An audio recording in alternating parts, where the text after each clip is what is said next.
TSR9 న్యూస్కి స్వాగతం.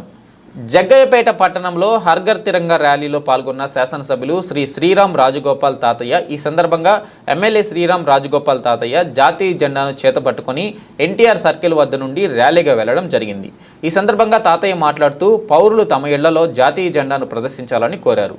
దేశభక్తి భావాన్ని పెంపొందించడంపై మరియు జాతీయ జెండా ప్రాముఖ్యతపై అవగాహన పెంచడం ఈ కార్యక్రమం ముఖ్య లక్ష్యమని అన్నారు. ఈ కార్యక్రమంలో municipal chairman Rangapuram Raghavendra, Keesara Rambabu, Annipaga Praphulla, Srikanth, Kalluri Srivani, municipal commissioner Mallikarjunarao, MRO Nagaraju, RI Anand మరియు అధికారులు, వివిధ పాఠశాలల సిబ్బంది మరియు విద్యార్థులు పెద్ద సంఖ్యలో పాల్గొన్నారు.